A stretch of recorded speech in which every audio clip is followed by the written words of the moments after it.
Hello students, नमस्कार, सत श्री अकाल, आदाब। स्वागत है आप सभी का आपके पसंदीदा चैनल मैग्नेट ब्रेन्स पर। और मैं अभिषेक अग्रवाल आपका केमिस्ट्री फैकल्टी लेकर आया हूं एक और अमेजिंग, एक और मजेदार, एक और धुआंधार सेशन क्लास 12th के बच्चों के लिए, जिसमें हमने फिजिकल केमिस्ट्री का आगाज कर दिया है और फिजिकल केमिस्ट्री के भी एक बहुत ही इंपॉर्टेंट चैप्टर इलेक्ट्रोकेमिस्ट्री की शुरुआत कर दी है। इस चैप्टर के पिछले वीडियो में हम लोगों ने देखा कि क्या इलेक्ट्रोड पोटेंशियल होता है, कैसे हम उसको रिप्रेजेंट करते हैं सेल को, किस तरीके से हम कैथोड और एनोड की रिएक्शंस लिखते हैं और स्टैंडर्ड हाइड्रोजन इलेक्ट्रोड का क्या रोल होता है। ये सारी बातें हमने अपने पिछले वीडियो में कर ली थी। अब इस वीडियो में हम सबसे इंपॉर्टेंट चीज इस पे पढ़ने वाले हैं, वो है इलेक्ट्रोकेमिकल सीरीज के बारे में। यानी कि इस वीडियो में जो चीज हम देखेंगे वो देखेंगे about the electrochemical series. Electrochemical series. अब मुद्दा है कि इलेक्ट्रोकेमिकल सीरीज क्या आपने पहले से जानी है? तो बिल्कुल जवाब है हां, कि आपने जानी है।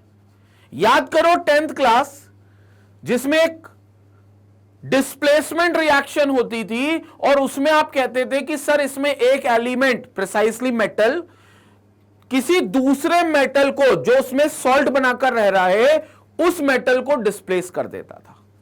याद करो 10th क्लास, जिसमें आपने एक रिएक्शन पढ़ी थी कि सर जब ए बी सी के साथ रिएक्ट करेगा और मान लो कि सर इसमें सी एक मेटल है और मान लेते ए बी में ए भी एक मेटल का आयन है, तो सर सी जो होगा वो ए को लात मार देगा, बोले तो डिस्प्लेस कर देगा, और जब वो ए को लात मार देगा तो सी बी बन जाएगा। यानी कि सी एक ही जगह लग जाएगा बी के साथ, और ए लात खाने के बाद अलग हो जाएगा। याद है डिस्प्लेसमेंट रिएक्शन तुमने पढ़ी थी? उस रिएक्शन में तुम खुद कहते थे कि सर सी जो है वो ज्यादा रिएक्टिव मेटल है ए से। मतलब तुम खुद कहते थे कि सर इस रिएक्शन में सी जो है, सी metal is more reactive than A. C metal is more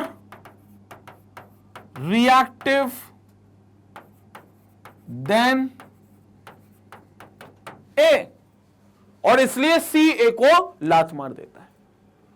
फिर तुमने टीचर से पूछा कि टीचर हमें कैसे पता चलेगा कौन किससे ज्यादा रिएक्टिव है?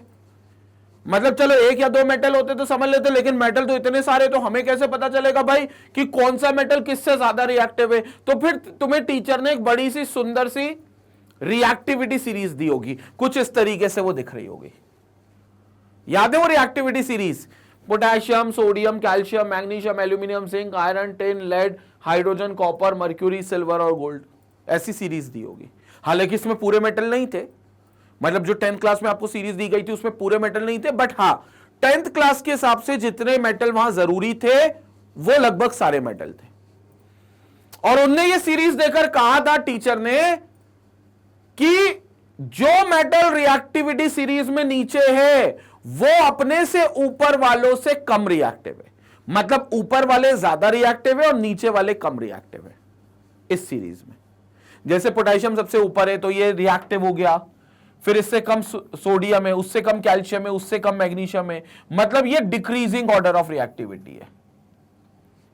और तुम इसके आधार पर यह समझ सकते थे कि किसी रिएक्शन में कौन सा मेटल कौन से मेटल को डिस्प्लेस करेगा।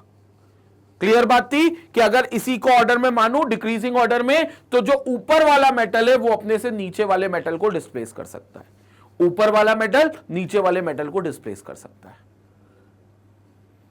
लेकिन नीचे वाला मेटल ऊपर वाले मेटल को डिस्प्लेस नहीं कर सकता, क्योंकि वो उससे ज्यादा रिएक्टिव नहीं, क्योंकि ऊपर वाले रिएक्टिव है।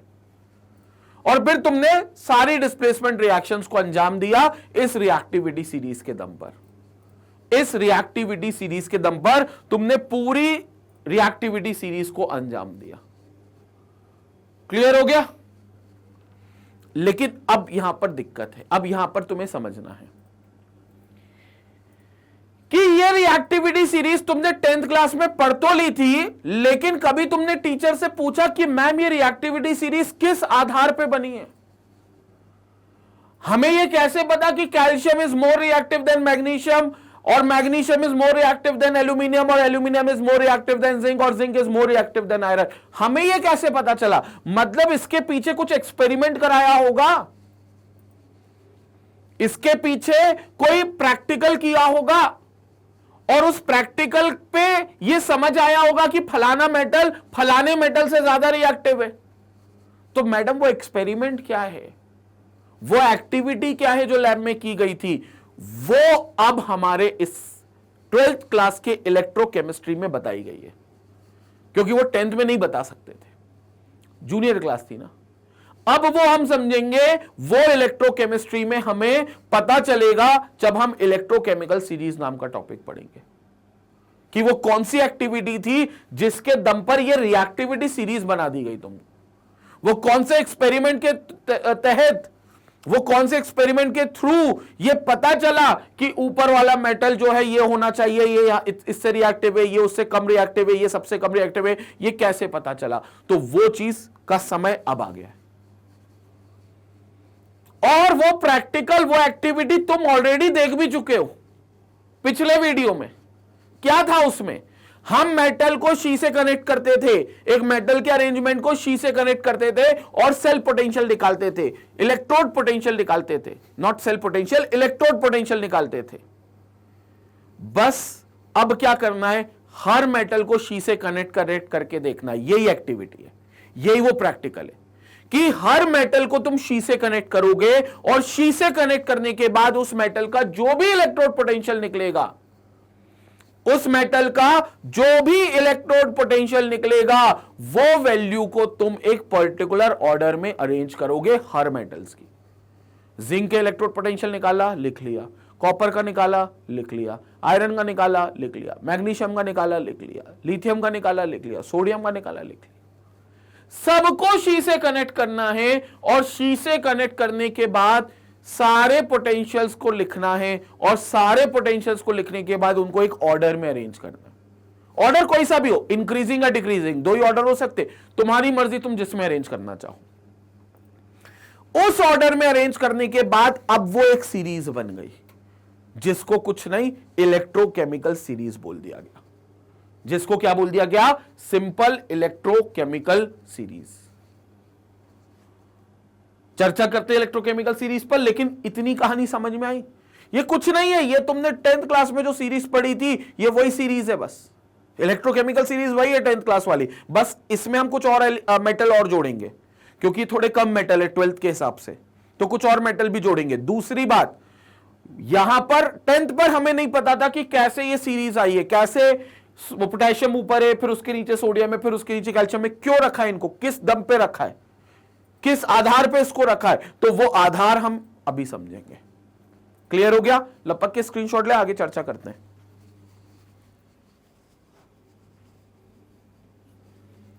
Okay, now so electrochemical series की पहले थ्योरी समझेंगे, इलेक्ट्रोकेमिकल सीरीज की पहले थ्योरी समझेंगे। Vertical arrangement of the various electrodes, vertical arrangement मतलब आप ऊपर से नीचे एक पर्टिकुलर कॉलम में सबको अरेंज करोगे in the decreasing order of their standard reduction potentials, standard reduction potentials, decreasing order of standard reduction potentials. अच्छा, एक बात याद रखना, इंक्रीजिंग ऑर्डर या डिक्रीजिंग ऑर्डर ये आप डिसाइड कर सकते हो। आपको लगता है नहीं मैं तो इंक्रीजिंग ऑर्डर में लिखेंगे, चलेगा, चलेगा, आप इंक्रीजिंग ऑर्डर में भी लिख सकते हो, डिक्रीजिंग ऑर्डर में लिखना हो तो लिखना, लेकिन किसको लिखोगे? इलेक्ट्रोड पोटेंशियल की वैल्यूज को। लेकिन हमने ये देखा है कि इलेक्ट्रोड पोटेंशियल दो प्रकार का होता है, एक ऑक्सीडेशन वाला और एक रिडक्शन वाला। मैंने आपको क्या बताया था कि आगे तक आपको कौन सा पोटेंशियल लेकर चलना है? रिडक्शन वाला। कौन सी वैल्यू लेकर चलना है? रिडक्शन पोटेंशियल की वैल्यू लेकर चलना है। तो हम यहां पर रिडक्शन पोटेंशियल की वैल्यू पर ही गौर करेंगे, ऑक्सीडेशन पोटेंशियल से हमें कोई लेना देना नहीं, ठीक है? तो रिडक्शन पोटेंशियल वैल्यूज को जब अलग अलग इलेक्ट्रोड्स की आप डिक्रीजिंग ऑर्डर में वर्टिकल कॉलम में अरेंज कर देते हो तो उस पूरी सीरीज को आप इलेक्ट्रोकेमिकल सीरीज कहते हो। और इसमें हमें पता है E not refers to the standard reduction potential, तो जो E नॉट होगा उसका इलेक्ट्रोड पोटेंशियल, उसी को आप स्टैंडर्ड इलेक्ट्रोड पोटेंशियल कहोगे। क्यों स्टैंडर्ड कहोगे? क्योंकि वो STP कंडीशन पे नापा हुआ होगा, यानी कि it's an electrode potential measured under STP condition. लिख भी देता हूं, मतलब आप जो ई नॉट सबका निकालोगे हर मेटल का, यानी कि आप निकालोगे इलेक्ट्रोड पोटेंशियल हर मेटल का, इलेक्ट्रोड पोटेंशियल हर मेटल का, जो किस पर निकलेगा, अंडर एसटीपी कंडीशन निकलेगा, एसटीपी कंडीशन पर निकलेगा। और उसी को आप डिक्रीजिंग ऑर्डर में, जैसा ये कह रहा है डिक्रीजिंग ऑर्डर में अरेंज कर दोगे, तो वो जो वर्टिकल कॉलम में लिखोगे डिक्रीजिंग ऑर्डर में अरेंज करके, तो वो वर्टिकल कॉलम को एक सीरीज मान लोगे और उसी को आप इलेक्ट्रोकेमिकल सीरीज कह दोगे। As simple as that. ये चीज हो गई आपकी।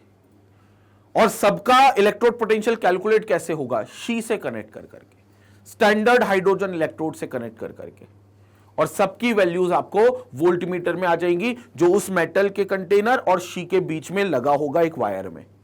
याद है ना सारी चीजें, वोल्टमीटर बीच में जो लगा रहता है, बस उस वोल्टमीटर में जो रीडिंग आएगी वही इलेक्ट्रोड पोटेंशियल होगा एसटीपी कंडीशन पे।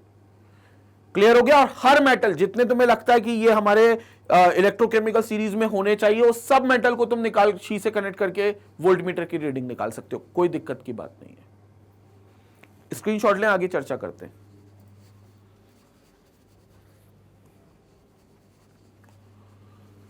ओके, नाउ ये है वो सीरीज, इलेक्ट्रोकेमिकल सीरीज। अब देखो इसमें क्लियर। तो इलेक्ट्रोकेमिकल सीरीज में क्या है, सबसे पहली चीज कि आपने सबसे पहले ऊपर लिथियम को रखा हुआ है। अब याद करो 10th क्लास में तुम पोटेशियम रखते थे, लिथियम का कहीं जिक्र ही नहीं होता था। याद रखना सबसे ऊपर लिथियम आएगा, सबसे ऊपर लिथियम आएगा। तो इट स्टार्ट्स विथ लिथियम। हालांकि अभी जो मेरे जो सामने मैंने आपको सीरीज दी है उसमें भी सारे मेटल नहीं है, ठीक है ना, लेकिन इसमें हमें यह समझ में आ रहा है कि अच्छा पोटेशियम से भी ऊपर है कोई लिथियम, तो लिथियम इसमें सबसे ऊपर है, तो ये आपका लिथियम हो गया। और पोटेंशियल वैल्यू देखो, ये आया -3.03 वोल्ट। लिथियम का पोटेंशियल वैल्यू कितना आया, लिथियम का पोटेंशियल वैल्यू आया वोल्ट। ई नॉट वैल्यूज अगर मैं यहां पर लिखूं तो these will be E not values. और लिथियम का जो ई नॉट वैल्यू आई है वो कितनी आई है यहां पर, -3.03 वोल्ट। तो लिथियम की यहां कितनी आई है, -3.03 वोल्ट। ये कैसे आई है, कुछ नहीं, लिथियम की इलेक्ट्रोड को एक कंटेनर में रखा होगा और उस इलेक्ट्रोड को डिप किया होगा लिथियम के किसी सॉल्ट सॉल्यूशन में, वहां पर एक सॉल्ट ब्रिज लगाया होगा और उसको सबको दूसरी तरफ लेकर गए होंगे, दूसरी तरफ शी बैठा हुआ है, शी बोले तो स्टैंडर्ड हाइड्रोजन इलेक्ट्रोड। कनेक्ट कर दिया, कुछ नहीं करा। इसके बाद हम सामने तमाशा देखेंगे कि क्या होता है, गैल्वेनोमीटर का डिफ्लेक्शन होगा, आपको पता चल जाएगा इलेक्ट्रॉन कहां से कहां जा रहा है, वोल्टमीटर की एक रीडिंग आएगी। वो वोल्टमीटर की रीडिंग लिथियम के केस में 3.03 वोल्ट आई है। अब पहली चीज तो ये समझो, माइनस का यहां मतलब क्या है, what do you mean by -3.03। 10 second सोचो, दिमाग लगाओ, मैंने इसको बताया -3.03। मतलब लिथियम जो है वो खुद से रिड्यूस होना नहीं चाह रहा था, मतलब माइनस में तुम्हें लिया है, मतलब रिडक्शन वैल्यू जो थी वो माइनस में तुमने ली है, इसका मतलब ऑक्सीडेशन वैल्यू पॉजिटिव में होगी। मेरी बात समझ में आ रही है। लिथियम का रिडक्शन वोल्ट कितना है, रिडक्शन पोटेंशियल कितना है, -3.03। तो बताओ ऑक्सीडेशन पोटेंशियल कितना होगा, +3.03, +3.03। मतलब ऑक्सीडेशन पोटेंशियल लिथियम का पॉजिटिव है, और ऑक्सीडेशन पोटेंशियल लिथियम का पॉजिटिव है। इस बात का मतलब क्या हुआ कि लिथियम खुद से स्वेच्छा से अपनी मर्जी से शी से कनेक्ट करने पर ऑक्सीडाइज हो रहा था, क्योंकि उसका ऑक्सीडेशन पोटेंशियल पॉजिटिव है। मैंने आपको क्लियर कहा था, वोल्टमीटर प्लस और माइनस नहीं देगा, वोल्टमीटर सिर्फ एक नंबर की रीडिंग दे देगा, और वो वोल्टेज पॉजिटिव का, वो रीडिंग पॉजिटिव की तुम उस चीज को मानोगे जो वो इलेक्ट्रोड खुद से कर रहा है। मतलब वो वोल्टमीटर की रीडिंग की पॉजिटिव वैल्यू तुम उस प्रोसेस की मानोगे जो वो इलेक्ट्रोड खुद से अपनी मर्जी से स्वयं इच्छा से कर रहा है। अगर वो खुद से इलेक्ट्रॉन लूज कर रहा है तो उसकी ऑक्सीडेशन पोटेंशियल पॉजिटिव मानोगे, अगर वो खुद से स्व इच्छा से रिड्यूस कर रहा है तो उसकी रिडक्शन पोटेंशियल वैल्यू पॉजिटिव मानोगे। तो लिथियम की अगर रिडक्शन पोटेंशियल वैल्यू -3.03 है और क्यों माइनस में यहां ले ली, क्योंकि हम सारी वैल्यूज रिडक्शन पोटेंशियल की लेंगे। ये हमने पिछली स्लाइड में जिक्र भी कर लिया था कि हम यहां रिडक्शन पोटेंशियल कैलकुलेट करेंगे, और मैंने तुमको बताया भी था कि आगे से हम सब जगह रिडक्शन पोटेंशियल ही लेकर चलेंगे, इसलिए मैंने रिडक्शन पोटेंशियल लिखा। लेकिन वो माइनस में लिखना पड़ रहा है लिथियम का, मतलब इसका ऑक्सीडेशन पोटेंशियल पॉजिटिव था। मतलब इस लिथियम को जब मैंने शी से कनेक्ट करा, तो लिथियम ने कहा मैं स्वेच्छा से इलेक्ट्रॉन लूज करना चाहता हूं, ऑक्सीडाइज करना चाहता हूं, इसलिए उसका ऑक्सीडेशन पोटेंशियल प्लस में आया होगा, और इसलिए उसका रिडक्शन पोटेंशियल मुझे नेगेटिव में लिखना पड़ रहा है, बट करना पड़ेगा। ये संपट पड़ी ये बात। लिथियम का नेगेटिव इलेक्ट्रोड पोटेंशियल का मतलब क्या है, नेगेटिव रिडक्शन पोटेंशियल का मतलब क्या है कि ये खुद से ऑक्सीडाइज करना चाहता था, बट चूंकि हमें यहां रिडक्शन लिखना है तो इसलिए हमने उसको माइनस करके लिख दिया, तो इट इज -3.03 लिथियम। देन उसके बाद आपका पोटेशियम का पोटेंशियल है, पोटेशियम -2.92, ज्यादा डिफरेंस नहीं है, बट यस पोटेशियम का रिडक्शन पोटेंशियल जो है वो -2.92 है, तो वो आप लिख रहे हो। अब ये जो ऑर्डर हो गया एक्चुअली ये इंक्रीजिंग ऑर्डर है रिडक्शन पोटेंशियल का, क्योंकि -3 से शुरू कर रहे हो और धीरे धीरे आप देखो नीचे पॉजिटिव में जा रहे हो, तो basically it's an increasing order of reduction potential. मैंने तुमको कहा तुम इंक्रीजिंग भी लिख सकते हो, डिक्रीजिंग भी लिख सकते हो, कोई इसमें अंतर नहीं है भाई। ऊपर से नीचे पढ़ लो या नीचे से ऊपर पढ़ लो, रहेगी तो इलेक्ट्रोकेमिकल सीरीज ही ना, कोई अंतर नहीं रहेगा, ठीक है। तो ये -3.03, फिर पोटेशियम का -2.92, कैल्शियम का -2.87, सोडियम का -2.71, मैग्नीशियम का -2.37, एल्यूमिनियम इज -1.66, जिंक इज -0.76। याद आ रहा है, याद आ रहा है। जिंक का केस हमने पिछले वीडियो में देखा था शी से कनेक्ट करके, वोल्ट मीटर ने बोला था 0.76 देंगे, लेकिन हमने कहा था कि शी तो इलेक्ट्रॉन लूज करेगा, मतलब शी का जो ऑक्सीडेशन पोटेंशियल है वो है 0.76, तो फिर रिडक्शन पोटेंशियल क्या हो गया -0.76, तो वही -0.76 यहां लेकर। फिर देखो iron is 0.44, lead is -0.13, hydrogen is 0.00 volt. ये देखो हाइड्रोजन इलेक्ट्रोड को रेफरेंस इलेक्ट्रोड बनाने का रीजन सामने है। क्या वोल्टेज है एग्जैक्टली 0, मतलब माइनस माइनस में बढ़ता हुआ अल्टीमेटली 0 आ गया। अब 0 के बाद सारे पॉजिटिव्स चालू, अब 0 के बाद सारे पॉजिटिव्स चालू, तो 0 वोल्ट आ गया। इसका मतलब क्या हुआ कि भैया हाइड्रोजन के इलेक्ट्रोड की कोई इच्छा नहीं है, ना रिड्यूस करने की खुद को, ना ऑक्सीडाइज करने की खुद को। हाइड्रोजन का इलेक्ट्रोड कहता है ना मैं खुद को रिड्यूस करना चाहता हूं, ना मैं ऑक्सीडाइज करना चाहता हूं, मैं जहां हूं जैसा हूं मैं वैसा ही रहूंगा। तो वो 0 वोल्ट पर था, मतलब 0 वोल्ट पर रहेगा, ना इलेक्ट्रॉन खुद से लूज करेगा ना गेन करेगा। वो तो दूसरे लोग उसको लूज गेन करवा देंगे, वो बात अलग है, खुद से वो कुछ नहीं करेगा, इसलिए वो 0 पोटेंशियल है। और 0 पोटेंशियल मतलब हमारा रेफरेंस इलेक्ट्रोड बन सकता है, इसलिए हमने शी को रेफरेंस बनाया। संपट पड़ी क्या बात, बहुत बढ़िया। कॉपर का केस देखो +0.34, कॉपर याद आ गया क्या, वोल्ट मीटर में रीडिंग आई थी 0.34 वोल्ट कॉपर को जब शी से कनेक्ट किया था तो, और उस केस में भी शी ने इलेक्ट्रॉन लूज किए थे, कॉपर ने गेन करे थे, मतलब यही 0.34 वोल्ट कॉपर का रिडक्शन पोटेंशियल है। तो हमने सीधा +0.34 वोल्ट लिख दिया कॉपर का रिडक्शन पोटेंशियल, प्लस में ही लिखेंगे सीधा क्योंकि रिडक्शन पोटेंशियल लिख रहे हैं साहब सबके, तो ये 0.34 हो गया। फिर आपके पास सिल्वर है 0.80, फिर आपके पास गोल्ड है 1.50। फ्लोरीन भी होता है, इसके नीचे फ्लोरीन है, वो अलग से जो एक और इलेक्ट्रोकेमिकल सीरीज का मेरे पास इमेज है उसमें मैंने आपको बताऊंगा। फ्लोरीन सबसे नीचे होगा, तो लिथियम सबसे ऊपर होगा और फ्लोरीन सबसे नीचे होगा।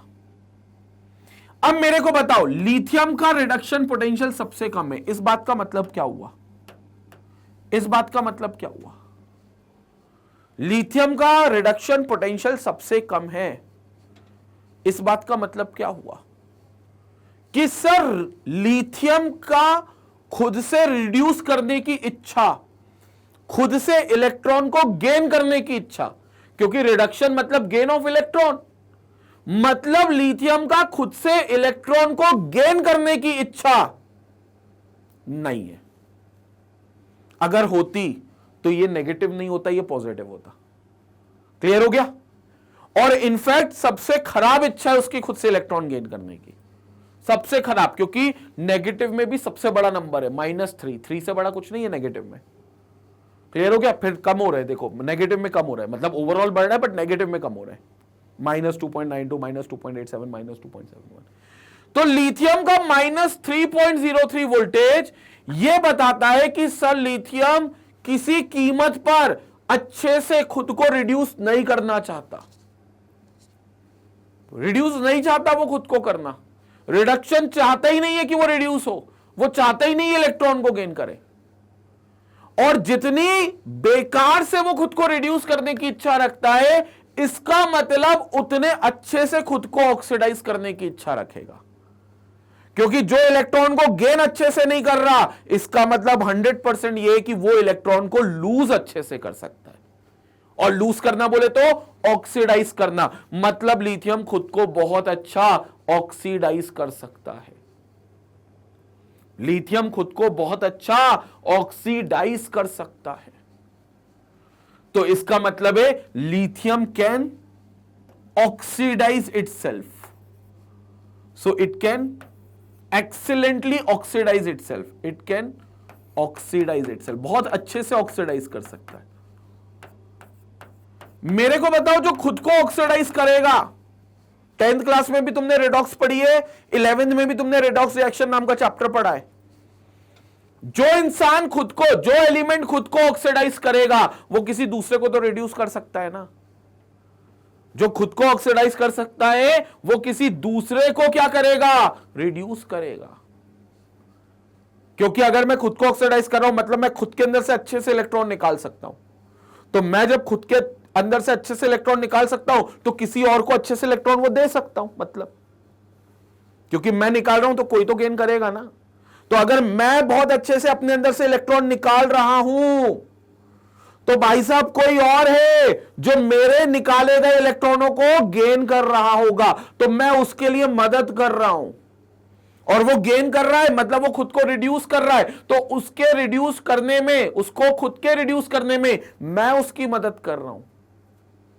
मेरी बात समझ पड़ी? मैं अगर खुद के अंदर से इलेक्ट्रॉन निकाल रहा हूं तो मैं खुद को तो ऑक्सीडाइज कर रहा हूं, लेकिन मेरे निकाले गए इलेक्ट्रॉन कोई गेन भी कर रहा है।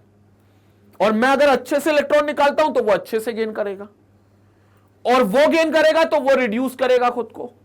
तो उसको अच्छे से रिड्यूस मैं करवा रहा हूं, तो मैं उसके लिए हो गया अच्छा रिड्यूसिंग एजेंट।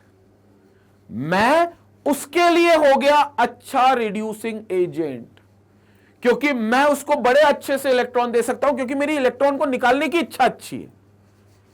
वही चीज लिथियम के साथ है। लिथियम का रिडक्शन पोटेंशियल नेगेटिव, मतलब ये खुद को रिड्यूस करने की कोई क्षमता नहीं रखता, या बहुत बेकार क्षमता रखता है, नेगेटिव में भी सबसे बड़ी वैल्यू। तो इसका मतलब ये खुद को ऑक्सीडाइज करने की क्षमता अच्छी रखता होगा। और जब खुद को ऑक्सीडाइज करने की क्षमता अच्छी रखता है, मतलब इट कैन ऑक्सीडाइज इटसेल्फ, मतलब ये आसानी से अपने अंदर से इलेक्ट्रॉन निकाल सकता है। और जब ये आसानी से अपने अंदर से इलेक्ट्रॉन निकाल सकता है, तो मतलब किसी और को बड़ी आसानी से इलेक्ट्रॉन दे भी सकता है, मतलब बहुत अच्छे से किसी को रिड्यूस कर सकता है।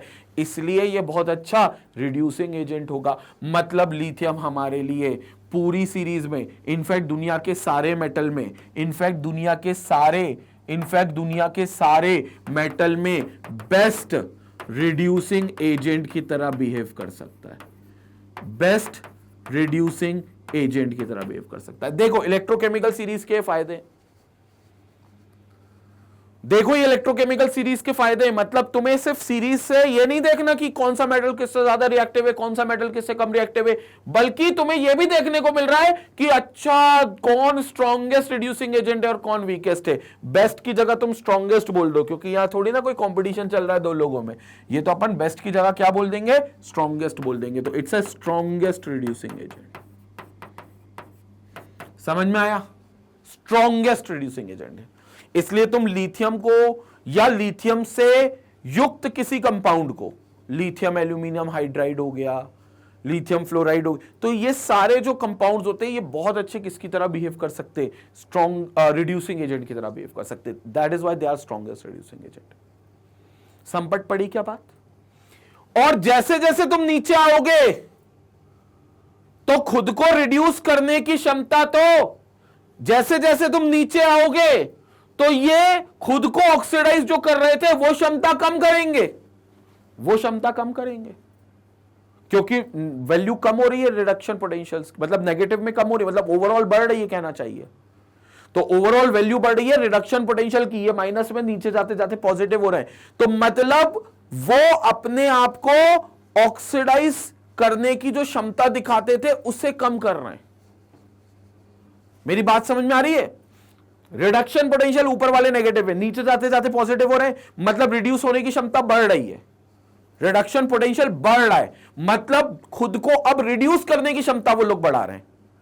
और जब खुद को रिड्यूस करेगा तो फिर वो सामने वाले को थोड़ी ना रिड्यूस करेगा, क्योंकि वो तो खुद को रिड्यूस करने में लग गया है, तो इसका मतलब फिर वो अच्छे रिड्यूसिंग एजेंट नहीं है। इसका मतलब जो सबसे ऊपर है वो अच्छा रिड्यूसिंग एजेंट है, लेकिन जब तुम नीचे जाओगे तो रिड्यूसिंग एजेंट की जो टेंडेंसी है, वो जो कैरेक्टरिस्टिक है, वो चीजें डिक्रीज होंगी।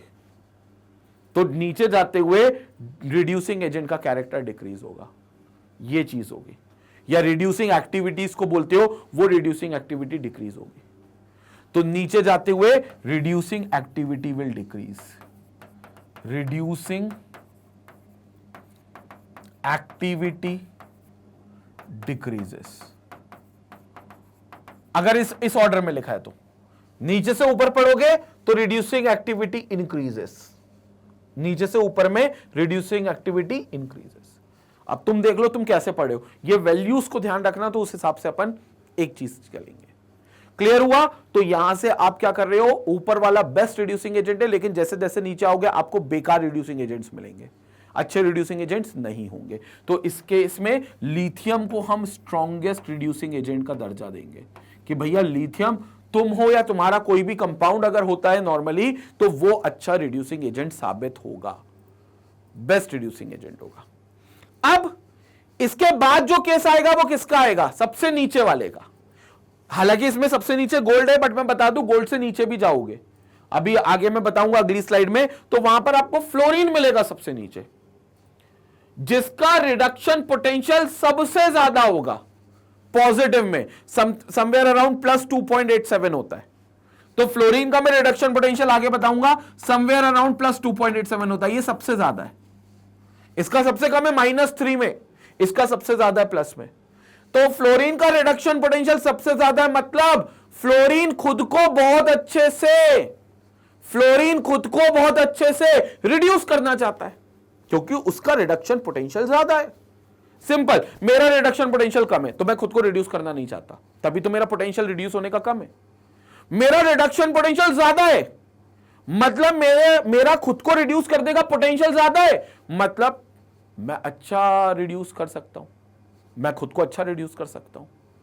मैं खुद को अच्छा रिड्यूस कर सकता हूं का मतलब मैं खुद के साथ अच्छे से इलेक्ट्रॉन गेन कर सकता हूं, मतलब कोई मुझे देगा इलेक्ट्रॉन तो मैं अच्छे से रख लूंगा उसको, क्योंकि मेरा खुद को रिड्यूस करने का पोटेंशियल ज्यादा है। मतलब मैं किसी के दी गए इलेक्ट्रॉन को जब खुद से अच्छे से रख सकता हूं, तो मैं किसी दूसरे से इलेक्ट्रॉन अच्छे से निकाल भी सकता हूं। मेरी बात समझ पड़ रही है? मैं किसी से दूसरे से इलेक्ट्रॉन अच्छे से निकाल भी सकता हूं, और किसी से इलेक्ट्रॉन निकालना मतलब उस इंसान का ऑक्सीडेशन करना, उसका ऑक्सीडेशन करना, मतलब उस एलिमेंट को मैं अच्छे से ऑक्सीडाइज कर सकता हूं, मैं अच्छे से ऑक्सीडाइज कर सकता हूं। तो बताओ मैं उसके लिए कौन हो गया, ऑक्सीडाइजिंग एजेंट। संपट पड़ी बात। और वो सारी हरकत फ्लोरीन कर रहा है जो मैं यहां पर अपने आप को लेकर बोल रहा था, वो फ्लोरीन समझो, फ्लोरीन ऐसा कह रहा था। अभी भी समझाते, ये तो समझ में आ गया ना, लिथियम का स्ट्रॉन्गेस्ट रिड्यूसिंग एजेंट है, फ्लोरीन का कुछ नहीं, बिल्कुल ऑपोजिट खेल करना है। पहले तुम स्क्रीनशॉट ले लो फिर हम चर्चा करते हैं, स्क्रीनशॉट लो। तो तुमने लिथियम का समझ लिया, ये मैं तुमको इलेक्ट्रोकेमिकल सीरीज से जो ज्ञान मिल सकता है ना अलग से, वो ज्ञान दे रहा हूं। इलेक्ट्रोकेमिकल सीरीज तो एक रूप में देखा जाए तो खत्म। आप हर मेटल इलेक्ट्रोड को शी से कनेक्ट करो, वोल्टमीटर की रीडिंग देखो, उसके हिसाब से इंक्रीजिंग डिक्रीजिंग ऑर्डर में अरेंज कर दो, बन गई आपकी इलेक्ट्रोकेमिकल सीरीज, बन गई आपकी इलेक्ट्रोकेमिकल सीरीज। लेकिन अब उस सीरीज से ज्ञान की क्या प्राप्ति करनी है वो सबसे इंपॉर्टेंट है। और उसमें क्या करा तुमने, सबसे पहले लिथियम को देखा कि भैया इसका रिडक्शन पोटेंशियल तो ओहो बहुत कम है, -3.0, मतलब इसको खुद को रिड्यूस करने की क्षमता ही नहीं। रिडक्शन पोटेंशियल मतलब उसका खुद का रिड्यूस करने की क्षमता कम है, बिल्कुल कम है, -3.03 है। तो मतलब ये खुद को अच्छे से रिड्यूस नहीं कर सकता, तो फिर खुद को अच्छे से ऑक्सीडाइज कर सकता है, और जो खुद को अच्छे से ऑक्सीडाइज कर सकता है वो किसी दूसरे को तो रिड्यूस कर सकता है ना, तो वो दूसरों के लिए एक अच्छा क्या बन जाएगा, रिड्यूसिंग एजेंट। इसलिए lithium is considered to be the strongest reducing agent. अब यहां पर बात को समझना आगे, ये देखो फ्लोरीन का, देखो अब तुम फ्लोरीन ऊपर आ गया, ये फ्लोरीन, ये देखो F2। अब यहां पर क्या है, ये जो सीरीज है ये उल्टा है, मतलब ये हमने क्या करा है, डिक्रीजिंग ऑफ रिडक्शन पोटेंशियल में अरेंज किया है। पहले वो जो था वो इंक्रीजिंग में था, माइनस से प्लस में जा रहा था, अभी यहां पर मैंने प्लस से माइनस, कोई अंतर नहीं है। रिडक्शन पोटेंशियल अगर तुम्हारे दिमाग में, तो उल्टा आगे पीछे, उल्टा ऊपर नीचे करूं कोई दिक्कत नहीं आनी चाहिए, बट समझना। अब फ्लोरीन का रिडक्शन पोटेंशियल तुम देखो कितना आ रहा है, +2.87। मैंने कहा था फ्लोरीन सबसे, मतलब लिथियम का कितना था, -3.03 वोल्ट, और फ्लोरीन का कितना है सबसे ज्यादा, फ्लोरीन का सबसे ज्यादा +2.87 वोल्ट, +2.87 वोल्ट सबसे ज्यादा है फ्लोरीन का, +2.87 वोल्ट। क्या है सबसे ज्यादा, रिडक्शन पोटेंशियल वैल्यू। ये तो याद है ना, ये रिडक्शन पोटेंशियल वैल्यूज हैं, दीज आर E0 वैल्यूज। कौन सी वाली, रिडक्शन वैल्यूज। कौन सी वाली, रिडक्शन वैल्यूज, क्योंकि हम लिखते ही रिडक्शन है। अब फ्लोरीन का रिड्यूस करने की क्षमता खुद की सबसे ज्यादा है, +2.87। खुद को रिड्यूस करने की क्षमता सबसे ज्यादा है किसके पास, फ्लोरीन के पास। तो भैया फ्लोरीन का जो रिडक्शन पोटेंशियल है वो सबसे ज्यादा है, मतलब वो खुद को बहुत अच्छे से रिड्यूस कर सकता है। मतलब कोई इसको इलेक्ट्रॉन दे तो फ्लोरीन तुरंत लपक लेगा, हाँ भाई 2 इलेक्ट्रॉन जेब में भर लिए फ्लोरीन ने। और जो खुद को अच्छे से इलेक्ट्रॉन गेन कर सकता है खुद के पास से, तो मतलब दूसरों के पास से अच्छे से निकाल सकता है वो इलेक्ट्रॉन। किसी को भी बोलेगा चलो इलेक्ट्रॉन निकालो, तो वो दूसरों से इलेक्ट्रॉन निकाल लेगा, और दूसरों से इलेक्ट्रॉन निकालना मतलब दूसरों को ऑक्सीडाइज करना। इसका मतलब फ्लोरीन उन लोगों के लिए एक बहुत ही अच्छा ऑक्सीडाइजिंग एजेंट कहलाने लगेगा। फ्लोरीन उन लोगों के लिए एक बहुत ही अच्छा ऑक्सीडाइजिंग एजेंट कहलाने लगेगा। तो भैया ये फ्लोरीन जो हो गया, ये हो गया दुनिया का strongest oxidising agent, strongest oxidising agent, सबसे बेस्ट ऑक्सीडाइजिंग एजेंट। मतलब कहीं भी जाएगा तो दूसरों को ऑक्सीडाइज कर सकता है, क्योंकि खुद को बहुत अच्छा रिड्यूस कर सकता है, क्योंकि बहुत अच्छी खुद की रिडक्शन पोटेंशियल वैल्यू रख रहा है। और दूसरों को अच्छा ऑक्सीडाइज करना मतलब दूसरों से अच्छे से इलेक्ट्रॉन निकाल सकता है। और वैसे भी देखो फ्लोरीन के एटम को, एलिमेंट को हम इलेक्ट्रोनेगेटिव कहते हैं, मोस्ट इलेक्ट्रोनेगेटिव। याद है phone, fluorine, oxygen, nitrogen, hydrogen bonding में पड़ा होगा। ये दुनिया के 3 मोस्ट इलेक्ट्रोनेगेटिव एलिमेंट है, जिसमें फ्लोरीन सबसे ज्यादा इलेक्ट्रोनेगेटिव है। और इलेक्ट्रोनेगेटिव मतलब क्या, जो इलेक्ट्रॉन गेन कर सके अच्छे से, या किसी से इलेक्ट्रॉन निकाल सके अच्छे से। तो ये बात भी वहां सार्थक बैठ रही है, ये बिल्कुल फिट बैठ रही है कि फ्लोरीन बहुत ही अच्छा स्ट्रॉन्गेस्ट ऑक्सीडाइजिंग एजेंट है, यानी कि बहुत अच्छे से दूसरों से इलेक्ट्रॉन निकाल सकता है और खुद के पास गेन कर सकता है। यह है फ्लोरीन का केस। फिर आप देखो प्लस में ये कम होते जा रहे हैं, उल्टा पोटेंशियल, और इसमें काफी मेटल्स है, इसमें ऐसा नहीं है, इसमें काफी मेटल्स है। तो ये आपके काम की, हालांकि आपको कुछ याद नहीं रखना, आपको ये ऑर्डर याद रखना है बस, ठीक है। तो फ्लोरीन है, फिर गोल्ड है, देखो गोल्ड वहां उसमें गोल्ड ही था, यहां पर ये गोल्ड के बाद, तो गोल्ड के नीचे फ्लोरीन आता है यहां पर इस सीरीज में। और कितना पोटेंशियल होता, +1.50 से भी ज्यादा, +2.87 यहां आता, ठीक है। लेकिन यहां पर ना करते हुए हमने ये अलग से एक और टेबल देख लिया जिसमें सब आ गए। तो ये एलिमेंट्स हैं आपके, गोल्ड, सीरियम, फिर अच्छा ये गोल्ड के भी आयन के फॉर्म में होता है। ये जैसे +3 में चला गया, ठीक है, ये +1 से 0 गया, ये +3 से गया, तो यहां पर भी वो आयंस के हिसाब से भी अंतर करता है। Platinum, bromine, mercury, silver, mercury, iron, iodine, copper, platinum, silver, तो ये सारी जो मेटल्स है वो आपको मिलेंगे, ठीक है। एक बार इसका स्क्रीनशॉट ले लो, फिर अगली शीट में भी और कुछ मेटल्स भी हैं, इसका स्क्रीनशॉट लो पहले आप।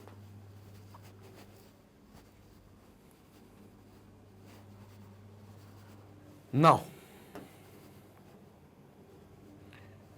फिर ये आपके और मेटल सीरीज है। अब देखो इसमें लिथियम यहां लिखा हुआ है सबसे नीचे, ठीक है ना, उससे अंतर नहीं पड़ेगा, वो नीचे था कि ऊपर था, उसका रिडक्शन पोटेंशियल मैटर करता है। वहां पर हमने increasing order of reduction potential में लिखा है या डिक्रीजिंग में लिखा है, तो ये सबसे नीचे आ गया, कोई अंतर नहीं है। और देखो पोटेंशियल कितना है, -3.045, -3.03 मान लो, -3.04 मान लो, इसी के आसपास रहता है, इतना चलता है, बट -3 वोल्ट रहता है मेजरली, आप ये समझ सकते हो, -3.03 या -3.04।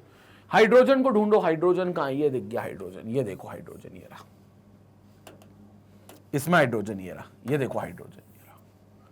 इसका मतलब ये हुआ कि ये 0.0 वोल्टेज होगा, इसका खुद का कोई पोटेंशियल नहीं होगा। इसीलिए हाइड्रोजन को हमने शी बनाया, स्टैंडर्ड हाइड्रोजन इलेक्ट्रोड का एक हाफ सेल बनाया, और इसीलिए हमने इस शी को एक रेफरेंस इलेक्ट्रोड मान लिया। इसी शी को हमने इसलिए एक रेफरेंस इलेक्ट्रोड मान लिया। तो ये बन गया हमारा क्या, रेफरेंस इलेक्ट्रोड। इसी शी को हमने एक रेफरेंस इलेक्ट्रोड मान लिया, और इसी शी से कनेक्ट कर करके हर मेटल के हमने रिडक्शन पोटेंशियल वैल्यू निकाली, जो हमें वोल्ट मीटर में रीडिंग में मिली है, वोल्ट मीटर की रीडिंग में मिली है। कंसेप्ट समझ में आया इलेक्ट्रोकेमिकल सीरीज का। उससे यह समझ में आया कि कैसे हमने स्ट्रॉन्गेस्ट ऑक्सीडाइजिंग एजेंट और वीकेस्ट ऑक्सीडाइजिंग एजेंट, या स्ट्रॉन्गेस्ट रिड्यूसिंग एजेंट और वीकेस्ट रिड्यूसिंग एजेंट की बात करी। क्लियर हो गया। जब तुम फ्लोरीन को कह रहे हो यहां पर, इसका स्क्रीनशॉट एक बार ले लो, फिर मैं स्लाइड चेंज करूंगा, इसका स्क्रीनशॉट एक बार ले लो। तो ये अपने को समझ में आ गया शी का रेफरेंस इलेक्ट्रोड। अब यहां पर एक चीज और देखो, यहां हमने लिथियम लिखा, यहां ऑब्वियसली हमने उसकी कौन सी वैल्यू लिखी, E0 रिडक्शन वैल्यूज, और लिथियम के केस में वो कितनी थी, लिथियम के केस में -3.03 वोल्ट्स थी, -3.04 भी लिख सकते हो, बट -3.03 अभी लिख ली। और अब नीचे आते जाएंगे तो ये पॉजिटिव आती जाएगी, जैसे जैसे नीचे आओगे पॉजिटिव आएगी, एट लास्ट आप फ्लोरीन पर आ जाओगे, जिसकी वैल्यू कितनी आएगी, +2.87 वोल्ट। ठीक है, तो इसका मतलब यह हुआ कि E0 रिडक्शन वैल्यू यहां से यहां इंक्रीज हो रही है, मतलब E0 रिडक्शन वैल्यूज अगर लिथियम से फ्लोरीन की तरफ आ रहे हैं तो E0 रिडक्शन वैल्यूज इंक्रीजेस, मतलब वो यहां पर इंक्रीज हो रही है, तो इट इंक्रीजेस, E0 रिडक्शन की वैल्यू बढ़ रही है। एक बात, ऑक्सीडाइजिंग एजेंट, रिड्यूसिंग एजेंट की पहले बात करते हैं। ये स्ट्रॉन्गेस्ट रिड्यूसिंग एजेंट, तो ये सबसे बेकार, मतलब ऊपर से नीचे जाते हुए, मतलब ऊपर से नीचे जाते हुए रिड्यूसिंग एजेंट डिक्रीज हो रहे हैं, स्ट्रेंथ या activity of reducing agent decrease हो रही है।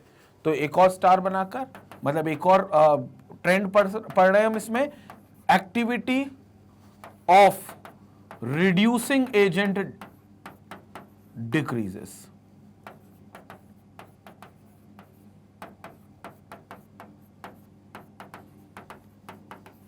Activity of reducing agent decreases, मतलब ये स्ट्रॉन्गेस्ट रिड्यूसिंग एजेंट है,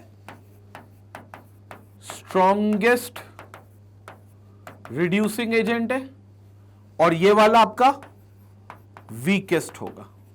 जब आप रिडक्शन वैल्यूज को इंक्रीज करोगे तो रिड्यूसिंग एजेंट बनने की जो टेंडेंसी है वो घटेगी, तो ये वीकेस्ट रिड्यूसिंग एजेंट होगा। लेकिन ऑक्सीडाइजिंग एजेंट वाली टेंडेंसी इंक्रीज होगी, ऑक्सीडाइजिंग एजेंट वाली टेंडेंसी बढ़ेगी। तो जैसे ही आप नीचे आओगे तो जो ऑक्सीडाइजिंग एजेंट वाली टेंडेंसी है, एक्टिविटी ऑफ ऑक्सीडाइजिंग एजेंट,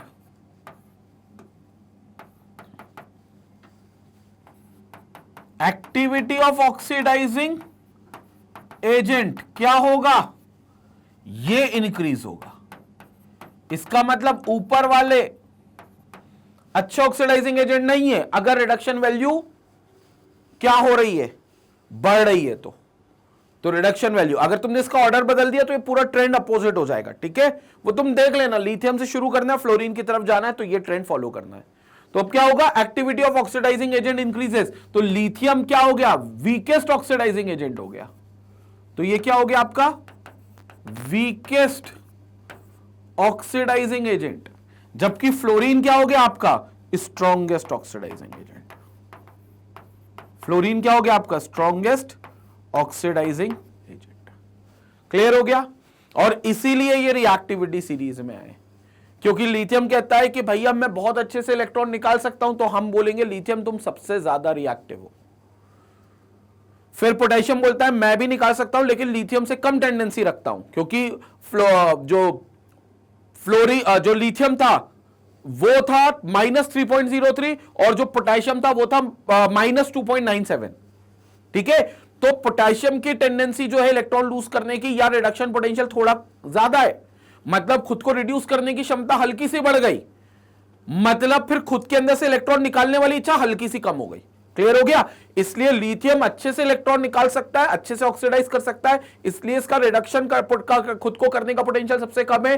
फिर पोटेशियम का नंबर आता है इसके बाद, मतलब पोटेशियम जो बोलेगा कि मैं थोड़ा सा और कम इलेक्ट्रॉन निकाल सकता हूं, मतलब मेरी और इच्छा थोड़ी सी कम इलेक्ट्रॉन निकालने की, किसके मुकाबले, लिथियम के मुकाबले। तो इसलिए हमने फिर रिएक्टिविटी सीरीज बनाई कि लिथियम को हमने सबसे ऊपर रखा, तुम सबसे अच्छे से इलेक्ट्रॉन निकालोगे।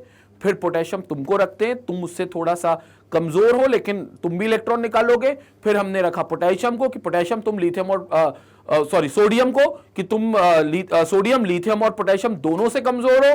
फिर हमने रखा कैल्शियम को। फिर ऊपर से नीचे हमने इनका जो इलेक्ट्रॉन निकालने की क्षमता है ना वो घटाई है। जब हम लिथियम से शुरू होकर फ्लोरीन की तरफ जा रहे हैं तब की बात कर रहा हूं। क्लियर हो गया, मतलब इस वाली सीरीज की। इसका स्क्रीनशॉट ले लो, फिर अपन बात करते हैं, जल्दी से इसका स्क्रीनशॉट लेंगे।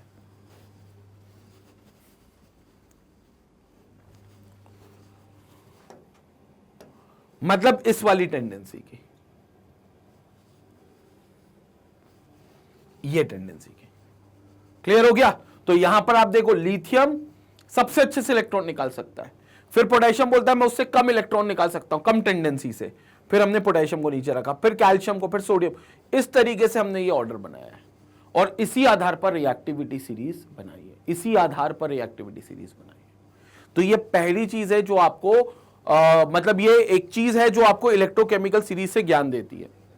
तो इलेक्ट्रोकेमिकल सीरीज तो अपनी आप में एक सीरीज तो है, लेकिन उस सीरीज से बहुत सारी चीजों की नॉलेज हमें मिल रही है। वो नॉलेज भी बहुत काम की है, क्योंकि कई क्वेश्चन को सॉल्व करने में ये सीरीज काम में आएगी। ठीक है, अब आगे चलते हैं। अब इसमें और आगे देखते हैं स्टूडेंट्स। तो यहां तक हमने पूरी सीरीज देख ली थी। ये भी वही ऑक्सीडाइजिंग एजेंट के टर्म्स में स्ट्रॉन्गर ऑक्सीडाइजिंग एजेंट कौन है और स्ट्रॉन्गर रिड्यूसिंग एजेंट कौन है। तो स्ट्रॉन्गर रिड्यूसिंग एजेंट यहां सबसे नीचे वाला जो होगा, क्योंकि यहां पर नीचे एरो बता रहा है, तो लिथियम है सबसे नीचे। स्ट्रॉन्गर ऑक्सीडाइजिंग एजेंट में सबसे ऊपर कौन है, फ्लोरीन है, तो फ्लोरीन की बात कर रहे हैं। ठीक है, ये आपका वैल्यूज आ गई। क्लियर हो गया, याद रखना। तो ये याद रखना, इसमें एक और ट्रिक जो मैं आपको बता सकता हूं वो ये है कि ई नॉट रिडक्शन वैल्यू जितनी कम होगी, ई नॉट रिडक्शन वैल्यू जितनी कम होगी, अगर मिनिमम होगी, तो ई नॉट रिडक्शन वैल्यू मिनिमम होने पर मतलब खुद को रिड्यूस करने की क्षमता सबसे कम होगी। खुद को रिड्यूस करने की क्षमता अगर कम होगी तो खुद को ऑक्सीडाइज करने की क्षमता ज्यादा होगी, और जो खुद को अच्छे से ऑक्सीडाइज करेगा वो किसी दूसरे को तो अच्छा सा रिड्यूस कर सकता है। खुद को नहीं कर पा रहा रिड्यूस अच्छे से, इसलिए तो वो दूसरे को फिर रिड्यूस करेगा, तो फिर वो एक अच्छा रिड्यूसिंग एजेंट होगा। तो ई नॉट रिडक्शन वैल्यू जब मिनिमम होगी तो वो स्ट्रॉन्गेस्ट रिड्यूसिंग एजेंट माना जाएगा। तो वो स्ट्रॉन्गेस्ट, ये मैं तुमको क्यों बता रहा हूं, क्योंकि तुम्हें दो लोगों के ई नॉट रिडक्शन वैल्यू दे देंगे और बोलेंगे बताओ सर इन दोनों में कौन अच्छा रिड्यूसिंग एजेंट है। अब तुम ई नॉट रिडक्शन वैल्यू देख तो रहे हो लेकिन समझ ही नहीं पा रहे कि इनमें से कौन अच्छा रिड्यूसिंग एजेंट है। तो सिंपल मैं बता दूं, जिसका रिडक्शन पोटेंशियल वैल्यू कम होगा वो अच्छा रिड्यूसिंग एजेंट होगा। जिसका ई नॉट रिडक्शन वैल्यू कम होगा वो अच्छा रिड्यूसिंग एजेंट होगा। बोले तो reducing agent activity is inversely proportional to E naught reduction values. Clear हो गया, जिसका E naught रिडक्शन सबसे कम वो रिड्यूसिंग एजेंट सबसे अच्छा, बस ये याद रखना। क्लियर हो गया। दूसरा ऑक्सीडाइजिंग एजेंट के टर्म्स में, ऑक्सीडाइजिंग एजेंट के टर्म्स में क्या, ई नॉट रिडक्शन वैल्यूज, क्योंकि वैल्यूज तो हमें ई नॉट रिडक्शन ही चाहिए, अगर ये मैक्सिमम हुई मतलब खुद को रिड्यूस करने की क्षमता सबसे ज्यादा है।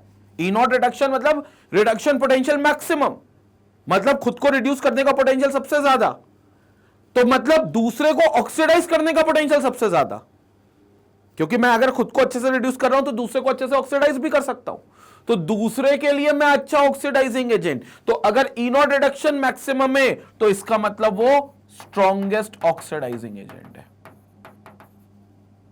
स्ट्रॉन्गेस्ट ऑक्सीडाइजिंग एजेंट है, तो it's a strongest oxidising agent. Clear हो गया। इसमें भी अपन एक ट्रेंड देख सकते हैं जो बड़ा कॉमन है, एंड दैट ट्रेंड इज कि oxidising agent is directly proportional to value of E not reduction. अगर दो कंपाउंड आपको, दो एलिमेंट आपको दे दिए जिनका ई नॉट रिडक्शन वैल्यू सामने लिखा हुआ है और पूछा बताओ इनमें से कौन अच्छा ऑक्सीडाइजिंग एजेंट है, तो सिंपल, आपका सिंपल दिमाग दौड़ना चाहिए, जिन दो का रिडक्शन पोटेंशियल ज्यादा होगा वो अच्छा ऑक्सीडाइजिंग एजेंट होगा, जिनका रिडक्शन पोटेंशियल ज्यादा होगा वो अच्छा ऑक्सीडाइजिंग एजेंट होगा। ये दो ट्रेंड आप हमेशा ऊपर स्टार बनाकर, जहां ये नोट्स बना रहे हो आप जिस रजिस्टर में, ऊपर एक कॉलम दिया होगा डेट और हेडिंग लिखने का, उस कॉलम पर स्टार बना के दोनों ट्रेंड लिख लो। ये जो मैंने बॉक्स में बनाए ये दो ट्रेंड सबसे इंपॉर्टेंट ट्रेंड है आपके, सबसे जरूरी ट्रेंड है ये दो ट्रेंड, तो ये दोनों ट्रेंड आप लिख लो। क्लियर हो गया। स्क्रीनशॉट लेंगे फिर हम आगे चर्चा करेंगे। तो ये जो है ये रामबाण है तुम्हारे लिए रिड्यूसिंग एजेंट और ऑक्सीडाइजिंग एजेंट के क्वेश्चंस को करने के लिए। ये रामबाण है, मतलब आपको क्वेश्चन में आएगा और आपको ई नॉट रिडक्शन वैल्यू दे दी जाए तो दोनों वैल्यू को कंपेयर करना, या 3 या 4 जितनी भी वैल्यू दी जाए उन वैल्यू को कंपेयर करके आपको स्ट्रॉन्गेस्ट ऑक्सीडाइजिंग एजेंट या स्ट्रॉन्गेस्ट रिड्यूसिंग एजेंट पता लग जाना चाहिए, या ट्रेंड पता लग जाना चाहिए डिक्रीजिंग ऑक्सीडेशन स्ट्रेंथ का या डिक्रीजिंग रिड्यूसिंग स्ट्रेंथ का, उस हिसाब से आपको ट्रेंड पता चल जाना चाहिए। तो ये दो बहुत इंपॉर्टेंट है। आगे चलते हैं, अब आगे और चर्चा करते हैं थोड़ी सी। What are the different applications of electrochemical series. हालांकि मैं जब से बता रहा हूं वो एप्लीकेशन ही बता रहा हूं एक तरीके से, क्योंकि मैंने तुमको कहा था कि इलेक्ट्रोकेमिकल सीरीज तो ऑलरेडी अपन खत्म कर चुके, कुछ नहीं, सारे मेटल इलेक्ट्रोड्स को एक एक करके शी से कनेक्ट करो, वोल्ट मीटर की रीडिंग लिखो, वोल्ट मीटर की जो रीडिंग आएगी वही आपकी वैल्यू हो जाएगी। संपट पड़ी मेरी बात। तो आपको सारे इलेक्ट्रोड पोटेंशियल को कनेक्ट करो, वोल्ट मीटर की रीडिंग लिखो, वो रीडिंग जो आएगी वही आपकी पोटेंशियल, वो आपकी सीरीज बन जाएगी। उसको एक ऑर्डर में अरेंज कर दोगे तो इंक्रीजिंग या डिक्रीजिंग।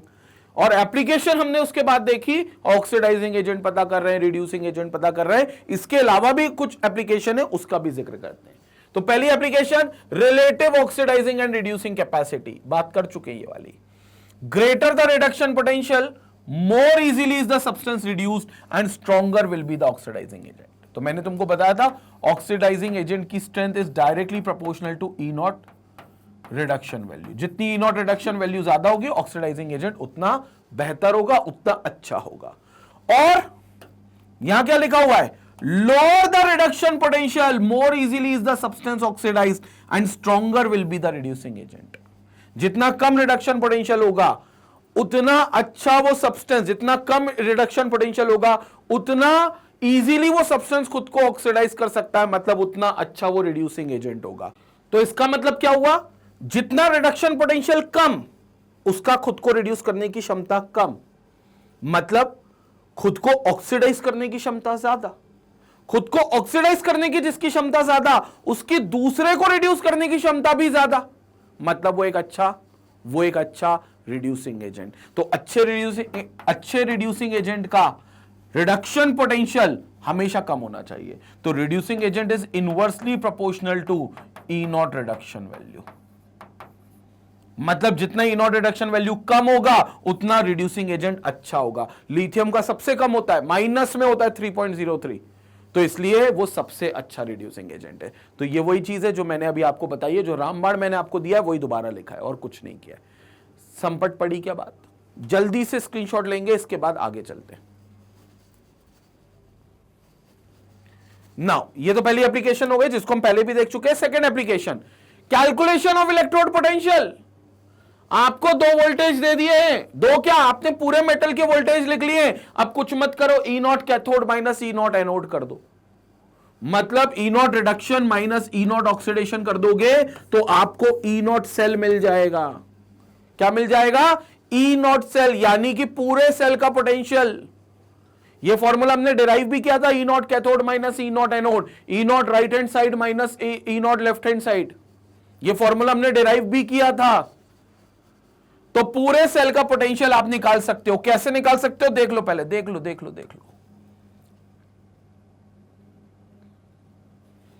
ये चीज है, अब खुद देखना, यहां पर ध्यान से सुनना मेरी बात को। ऊपर वाले वो हैं जो इलेक्ट्रॉन निकाल सकते हैं बड़ी आसानी से, और नीचे वाले वो हैं जो आसानी से नहीं निकाल सकते। जैसे लिथियम सबसे अच्छे से निकाल सकता है, तो लिथियम सबसे ऊपर है। ठीक है, मतलब जिसका रिडक्शन वैल्यू कम होता है उसकी इलेक्ट्रॉन को निकालने की इच्छा या निकालने की टेंडेंसी ज्यादा होती है। मतलब इलेक्ट्रॉन निकालने की टेंडेंसी, यहां पर देखेंगे एक और ट्रेंड जिससे मैं ये कंसेप्ट समझा सकता हूं। इलेक्ट्रॉन निकालने की tendency is inversely proportional to E not reduction.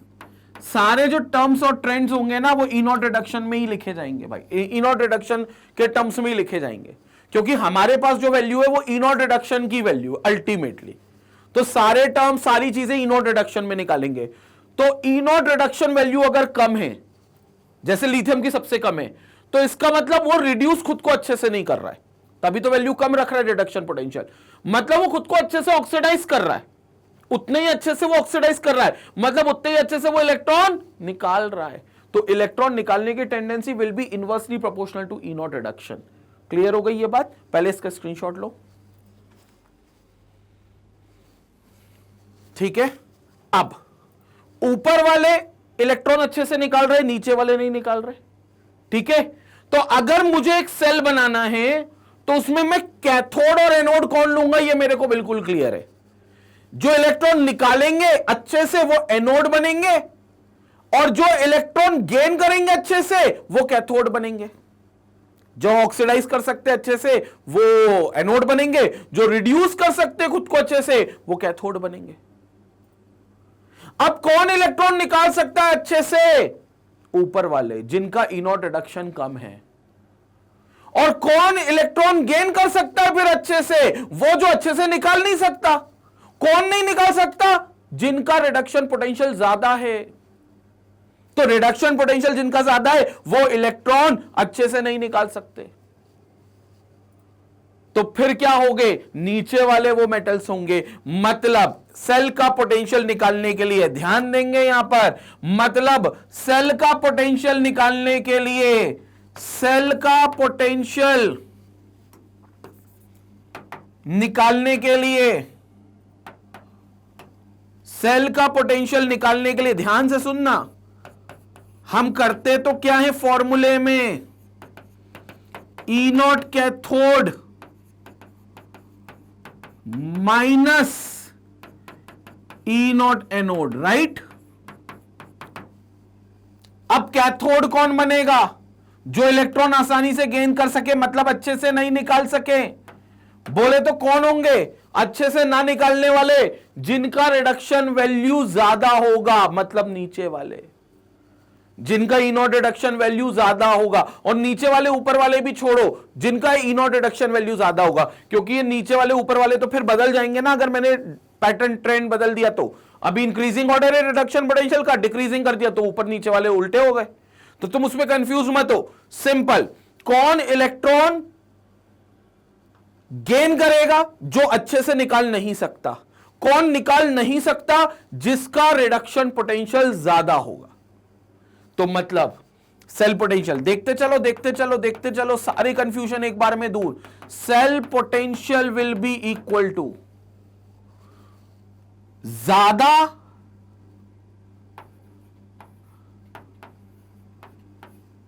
E not reduction value minus anode कौन बनेगा? जिसका ई नॉट रिडक्शन वैल्यू कम हो, कम ई नॉट रिडक्शन वैल्यू, जिसका ई नॉट रिडक्शन वैल्यू कम हो। तो ज्यादा E not reduction value minus कम ई नॉट रिडक्शन वैल्यू, ये आएगा पूरे सेल का पोटेंशियल। क्योंकि कैथोड वो होता है जो इलेक्ट्रॉन गेन करे, इलेक्ट्रॉन गेन वो करता है जो इलेक्ट्रॉन आसानी से नहीं निकाल पा रहा है, तो उसके पास चारा ही यही है कि वो गेन कर ले। जो गेन करेगा उसका रिडक्शन पोटेंशियल ज्यादा होगा। माइनस एनोड कौन होगा? जो ऑक्सीडाइज करेगा। एनोड का कौन सा टर्मिनल होता है बैटरी का? जहां ऑक्सीडेशन होता है, और ऑक्सीडेशन हो रहा है मतलब इलेक्ट्रॉन आसानी से निकाल रहे हैं। कौन इलेक्ट्रॉन आसानी से निकाल सकते हैं? जिनका ई नॉट रिडक्शन वैल्यू कम है, ऊपर वाले जिनका ई नॉट रिडक्शन वैल्यू कम है। संपट पड़ी क्या ये बात? अब एग्जाम्पल और देता हूं, तब मजा आएगा। पहले ये चीज लिख लो, ये चीज इसी लैंग्वेज में लिख लो, सो दैट कि तुम्हें कंसेप्ट्स याद रहें। ये कंसेप्ट्स है, ये याद रहें। जल्दी से स्क्रीनशॉट लेंगे।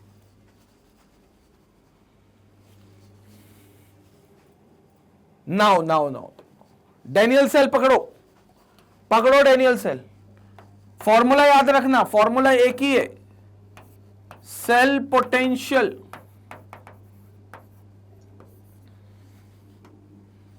सेल का potential will be equal to high E not reduction value minus low E not reduction value.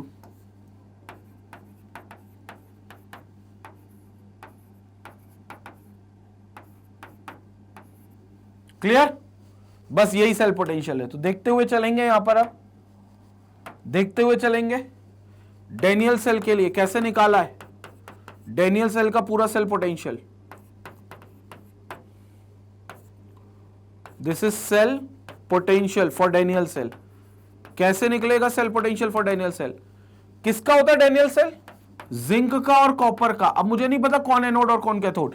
Higher reduction potential value zinc की ये है -0.76 और कॉपर की ये है +0.34। तो मेरे को बताओ किसकी ज्यादा है? ऑब्वियसली कॉपर की ज्यादा है। तो 0.34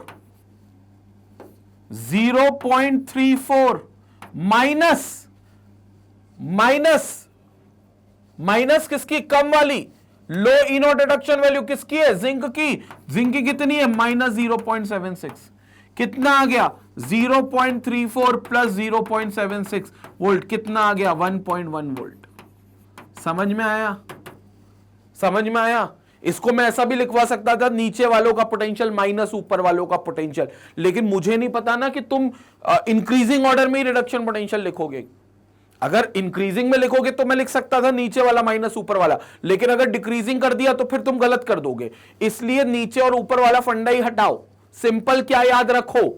जिसका रिडक्शन पोटेंशियल ज्यादा होगा माइनस करोगे, जिसका रिडक्शन पोटेंशियल कम होगा।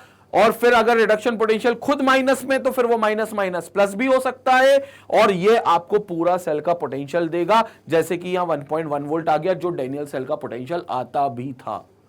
जो डेनियल सेल का पोटेंशियल आता भी था 1.1 वोल्ट, वही 1.1 वोल्ट आपको यहां पर भी मिल गया है। क्लियर है बिल्कुल? अब तुम कोई भी दो मेटल ले लेते हैं, कोई भी ले लो, कैल्शियम ले लो, लेड ले लो, आयरन ले लो, सोडियम ले लो, कोई भी ले लो। आपको क्या करना है? ज्यादा वाला पोटेंशियल माइनस कम वाला पोटेंशियल करना है, ताकि उन दोनों सेल के कॉम्बिनेशन से टोटल सेल पोटेंशियल आ जाए। टोटल सेल पोटेंशियल आ जाए। और ये फॉर्मूला इंपॉर्टेंट है। ये मैं उस एप्लीकेशन में एक और बार लिख देता हूं, पहले आप इसका स्क्रीनशॉट ले लो।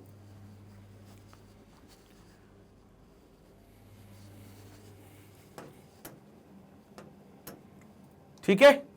तो वो एप्लीकेशन ये रही अपनी। तो सिंपल फॉर्मूला क्या हो गया? Cell potential will be equal to high E not reduction value minus low E not reduction value.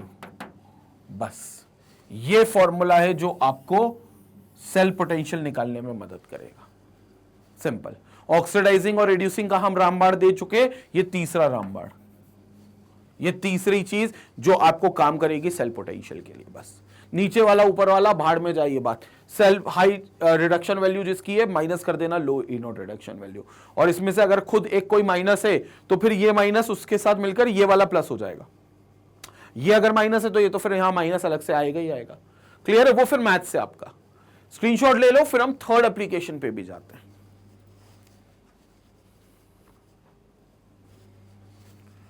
Okay, now third application जो बड़ी इंपॉर्टेंट है वो क्या है? It's about the predicting the direction of a reaction. वो ये भी बताएगा कि रिएक्शन की डायरेक्शन क्या होगी। अब होता क्या है कि जब हम एक रिएक्शन मानते हैं तो हम ये मानते हैं कि उसका रिएक्टेंट जो है वो प्रोडक्ट में कन्वर्ट होगा।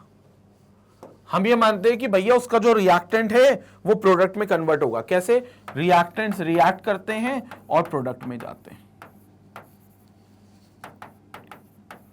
लेकिन कई बार ऐसा होगा कि कुछ रिएक्टेंट रिएक्ट करके प्रोडक्ट नहीं बनाएंगे। तो वो क्यों नहीं बनाएंगे? और हो सकता है वो रिवर्सिबल में ये होगी, प्रोडक्ट से रिएक्टेंट बन रहे हैं उस समय। मतलब ये हो सकता है कि जो प्रोडक्ट तुम मान रहे थे वो अगर बन जाता तो वो रिएक्टेंट बना लेते रिवर्सिबल में। ये मैं रिवर्सिबल रिएक्शन की, क्योंकि रिवर्सिबल रिएक्शन दोनों तरफ से प्रोसीड होती है। तो कौन सी डायरेक्शन होगी रिएक्शन की? इस साइड से रिएक्टेंट से प्रोडक्ट बनेंगे या प्रोडक्ट से रिएक्टेंट बनेंगे? इवन ये डायरेक्शन भी आप इलेक्ट्रोकेमिकल सीरीज से पता कर सकते हो। कैसे? समझते हैं। A metal will displace any other metal from its salt solution which lies below it in the electrochemical series. Which lies below it मतलब which has higher E naught reduction values than this. तो lower E naught reduction value वाला metal higher E naught reduction वाले value वाले metal को displace कर सकता है। ये एक और बात। Below it, above it हम नहीं बात कर रहे, क्योंकि मैंने तुमको फिर कहा, मैंने जो सीरीज बनाई थी वो बनाई है increasing order of reduction potential value में। तुमने अगर उसे डिक्रीजिंग में लिख लिया तो गलत तुम भी नहीं हो। लेकिन फिर जिनको मैं नीचे वाले बोल रहा हूं वो एक्चुअली ऊपर वाले हो जाएंगे, और जिनको मैं ऊपर वाले बोल रहा हूं वो नीचे वाले होंगे। तो ये नीचे और ऊपर की कंफ्यूजन को ना करते हुए हम रिडक्शन वैल्यूज पर बात करेंगे। ठीक है? तो अगर वो कह रहे हैं कोई डिस्प्लेसमेंट रिएक्शन होगी तो उस डिस्प्लेसमेंट रिएक्शन में जो कम रिडक्शन पोटेंशियल वाली वैल्यूज होंगी वो मेटल अपन उन मेटल को डिस्प्लेस कर सकते जिनका रिडक्शन पोटेंशियल उनसे ज्यादा होगा। कम वाले ज्यादा वालों को डिस्प्लेस कर सकते हैं। अब तुम बोलोगे सर कम वाले ज्यादा वालों को क्यों? क्योंकि जो इनका रिडक्शन पोटेंशियल कम है वो ज्यादा रिएक्टिव है। जिनका रिडक्शन पोटेंशियल लिथियम का सबसे कम है तो लिथियम सबसे ज्यादा रिएक्टिव है, सबसे ऊपर है। ठीक है? तो जिनका रिडक्शन पोटेंशियल सबसे कम है वो ज्यादा रिएक्टिव है, और ज्यादा रिएक्टिव वाले कम रिएक्टिव को डिस्प्लेस करते हैं। कम रिएक्टिव कौन? जिनका रिडक्शन पोटेंशियल ज्यादा है। संपट पड़ी, कंफ्यूज नहीं होना बिल्कुल। ठीक है? तो कम रिडक्शन पोटेंशियल वाले ज्यादा रिडक्शन पोटेंशियल वालों को डिस्प्लेस कर सकते हैं, क्योंकि जिनका रिडक्शन पोटेंशियल कम है वो ज्यादा रिएक्टिव होंगे। और लिथियम को इसलिए बार बार याद रखना, लिथियम -3 है, सबसे कम रिडक्शन पोटेंशियल, लेकिन सबसे ज्यादा रिएक्टिव है। ठीक है? तो ये बात याद रखना। तो जिंक प्लस कॉपर सल्फेट अगर दिख रहा है तो जिंक का रिडक्शन पोटेंशियल कम है। कितना है? -0.76। याद करो। कॉपर का जिंक से ज्यादा है, कितना है? कॉपर का 0.34।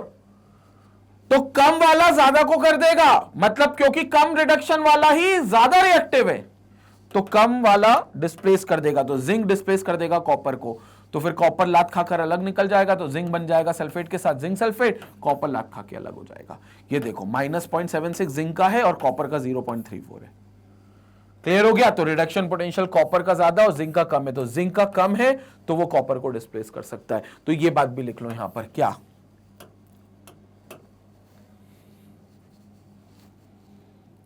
Reactivity of metal is again inversely proportional to E naught reduction values. जिसका E naught reduction value कम वो सबसे ज्यादा रिएक्टिव, सिंपल। और जिसका E naught reduction value कम होगा वो ज्यादा E naught reduction value वाले को डिस्प्लेस कर सकता है। तो कम ई नॉट रिडक्शन वैल्यू वाला मेटल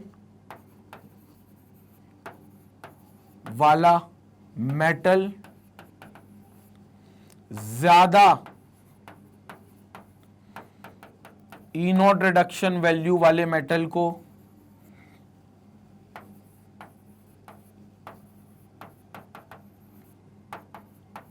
उसके सॉल्ट सॉल्यूशन से डिस्प्लेस कर सकता है, उसके सॉल्ट सॉल्यूशन से डिस्प्लेस कर सकता है। ये इंपॉर्टेंट है। कम ई नॉट रिडक्शन वैल्यू जिसकी होगी वो ज्यादा ई नॉट रिडक्शन वैल्यू वाले को डिस्प्लेस कर सकता है, क्योंकि जो कम है वैल्यू जिसकी उसकी रिएक्टिविटी ज्यादा है, क्योंकि वो इलेक्ट्रॉन ज्यादा अच्छे से निकाल सकता है। कम क्या है फिर उसका इलेक्ट्रॉन को गेन करने की क्षमता कम है उसकी, तो फिर इलेक्ट्रॉन को निकालने की क्षमता ज्यादा है ना, और हम रिएक्टिविटी इलेक्ट्रॉन को निकालने की क्षमता से आंकलन करते हैं, इसलिए वो चीज ज्यादा होगी रिएक्टिव। क्लियर हो गया? ये चीज समझ में आ गई? तो इसमें देख लो, the zinc has greater tendency towards oxidation and in this process copper ions gets reduce to copper metal. तो इसमें जिंक जो है खुद को ऑक्सीडाइज कर लेगा Zn+2 में, और जो कॉपर आयंस है Cu+2 वो रिड्यूस कर लेंगे Cu में। ये हम डैनियल सेल में ऑलरेडी रिएक्शन कई बार देख चुके हैं। रिएक्शन में दिक्कत नहीं है, बस ये समझना था कि कौन किसको डिस्प्लेस करेगा, तो वो हमें क्लियर हो गया। एक बार स्क्रीनशॉट लेंगे, फिर आगे और चर्चा करते हैं। स्क्रीनशॉट लेंगे।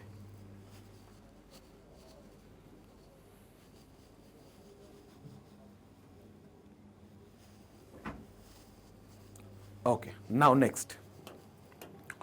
तो ये थर्ड चीज समझ में आई। अब इसी में एक और चीज है जो मैं आपको बताना चाह रहा हूं, वो चीज मैं और एक्सप्लेन करता हूं। एक छोटी सी एप्लीकेशन और है जो मैं इसमें लेना चाह रहा हूं, वो है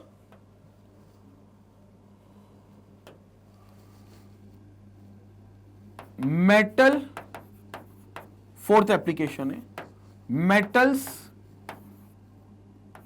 विच कैन, बल्कि एप्लीकेशन क्या होनी चाहिए, to predict the metal which can react with an acid. एक और एप्लीकेशन ये है कि आप वो भी पता कर सकते हो, उन मेटल को भी पता कर सकते हो जो एसिड से रिएक्ट कर सकते हैं। 10th क्लास में आपने एक टॉपिक पढ़ा होगा एसिड बेसिस एंड सॉल्ट्स में, reaction of acid with metals. उसमें पढ़ा होगा कि मेटल्स एसिड से रिएक्ट करते हैं और एसिड के अंदर जो कि हाइड्रोजन होता है तो उस हाइड्रोजन को डिस्प्लेस कर देते हैं, और हाइड्रोजन को डिस्प्लेस करके मेटल सॉल्ट बना लेते हैं। हाइड्रोजन गैस डिस्प्लेस होकर H2 बन जाती है। ये पढ़ा होगा आपने। जैसे इसकी एक रिएक्शन अगर मैं बताऊं आपको, तो रिएक्शन आपने क्या पढ़ी होगी, जिंक रिएक्टिंग विथ से H2SO4, तो ये हाइड्रोजन को लात मार देगा जिंक, तो बन जाएगा जिंक सल्फेट ZnSO4 और हाइड्रोजन गैस रिलीज हो जाएगी। तो H2SO4 आपका सल्फ्यूरिक एसिड है और ये आपका मेटल है जिंक। तो यहां पर आपका मेटल जिंक जो है वो रिएक्ट कर रहा है किससे, सल्फ्यूरिक एसिड से। लेकिन फिर हमने कहा था कि not all metals can react with acid, सारे मेटल एसिड से रिएक्ट नहीं कर सकते। अब सवाल यह कि वो हमें कैसे पता चलेगा कि कौन से मेटल करेंगे कौन से नहीं। तो अगेन इलेक्ट्रोकेमिकल सीरीज, बोले तो रिएक्टिविटी सीरीज, बोले तो एक्टिविटी सीरीज वो मदद करेगी। जो मेटल हाइड्रोजन को डिस्प्लेस करना चाहता है या जो मेटल हाइड्रोजन को डिस्प्लेस कर सकता है, वो यह दावा करेगा कि मैं हाइड्रोजन से ज्यादा बेहतर से इलेक्ट्रॉन रिलीज कर सकता हूं, क्योंकि हाइड्रोजन की तो कोई इच्छा नहीं है। हाइड्रोजन का ना इलेक्ट्रॉन लूज करना चाहता है ना गेन करना चाहता है। वो तो जिस एसिड में हाइड्रोजन के साथ जो लगा होगा, जैसे H2SO4 में सल्फेट लगा SO4, HCl में Cl लगेगा क्लोरीन, नाइट्रिक एसिड में HNO3 में NO3 लगेगा, वो हाइड्रोजन से इलेक्ट्रॉन ले लेंगे। वो बोलेंगे हाइड्रोजन हम तुमसे इलेक्ट्रॉन, तुम्हारी तो वैसे भी कोई इच्छा नहीं है तो तुम हमको रोकोगे टोके नहीं, हम तुमसे इलेक्ट्रॉन ले लेंगे। तो हाइड्रोजन उन एसिड में बना रहता है क्योंकि हाइड्रोजन उन लोगों को इलेक्ट्रॉन देता है जो उस एसिड में उसके साथ हैं। अब मान लो बाहर से एक मेटल आया और वो मेटल यह दावा करता है कि मैं हाइड्रोजन से ज्यादा बेहतर तुम्हें इलेक्ट्रॉन दे सकता हूं। हाइड्रोजन को क्या लेकर बैठे हो, मैं हाइड्रोजन को हटाओ, मैं तुमको ज्यादा अच्छे से इलेक्ट्रॉन देता हूं। तो वो मेटल आएगा, हाइड्रोजन को हटा देगा और खुद अब इलेक्ट्रॉन देने लग जाएगा एसिड के उस बचे हुए पार्ट के साथ। बचा हुआ पार्ट समझ गए ना, जैसे H2SO4 में SO4 बचा हुआ पार्ट हो गया, HCl में Cl बचा हुआ पार्ट हो गया, HNO3 में NO3 बचा हुआ पार्ट हो गया, तो वो मेटल फिर उनके साथ लगेगा। लेकिन फिर वो मेटल वाकई में ऐसा होना चाहिए जो हाइड्रोजन से ज्यादा अच्छे से इलेक्ट्रॉन रिलीज कर सके। अब मेरे को बताओ, हाइड्रोजन का पोटेंशियल तो 0 है, रिडक्शन पोटेंशियल तो 0 वोल्ट है, इसलिए तो उसको रेफरेंस माना था। तो मेरे को बताओ हाइड्रोजन से अच्छा इलेक्ट्रॉन कौन दे सकता है, जिसका रिडक्शन पोटेंशियल माइनस में होगा या जिसका रिडक्शन पोटेंशियल पॉजिटिव में होगा? जिसका रिडक्शन पोटेंशियल माइनस में होगा। माइनस मतलब कम होगा, तो रिडक्शन पोटेंशियल जिसका कम उसकी रिएक्टिविटी ज्यादा, तो वो मेटल रिएक्टिव होंगे और वो सारे मेटल हाइड्रोजन को डिस्प्लेस कर सकते होंगे। मतलब वो सारे मेटल्स, ध्यान से सुनेंगे, वो सारे मेटल्स जो या जिनका E0 रिडक्शन वैल्यू नेगेटिव में होगा, नेगेटिव में होगा, वो सब एसिड के साथ रिएक्ट कर सकेंगे, रिएक्ट कर सकेंगे और हाइड्रोजन को डिस्प्लेस कर देंगे, और हाइड्रोजन को डिस्प्लेस कर देंगे, और हाइड्रोजन को डिस्प्लेस कर देंगे। यह है मुद्दा जो मैं समझाना चाह रहा हूं। क्या कर देंगे? हाइड्रोजन को डिस्प्लेस कर देंगे। कौन? जिनका E0 रिडक्शन वैल्यू माइनस में है। हाइड्रोजन बोलता मैं 0 पर हूं, माइनस में है, मतलब जिनका रिड्यूस होने की खुद की क्षमता कम है, हाइड्रोजन से भी कम है, मतलब खुद के इलेक्ट्रॉन गेन करने की क्षमता हाइड्रोजन से कम है। रिडक्शन करने की क्षमता मतलब खुद को इलेक्ट्रॉन गेन करने की क्षमता कम है, और इलेक्ट्रॉन को गेन करने की क्षमता अगर हाइड्रोजन से कम है तो मतलब इलेक्ट्रॉन को डोनेट करने की क्षमता हाइड्रोजन से ज्यादा है। तो फिर वो हाइड्रोजन को हटा देंगे और वो मेटल खुद लग जाएंगे। यह है मुद्दा। मेरी बात संपट पड़ी? तो जितने मेटल तुमने ऊपर देखे, अब जो रिएक्टिविटी सीरीज हमने देखी अभी तक उसके हिसाब से यहां देखो, lithium, potassium, sodium, calcium, magnesium, aluminium, zinc, iron, tin, lead, और फिर कहीं हाइड्रोजन आएगा। तो ये सब जो मेटल्स होंगे इनका सबका E0 रिडक्शन नेगेटिव में होगा क्योंकि हाइड्रोजन का 0 होता है। फिर कॉपर आ गया positive, plus 0.34 volt, plus 0.34 volt,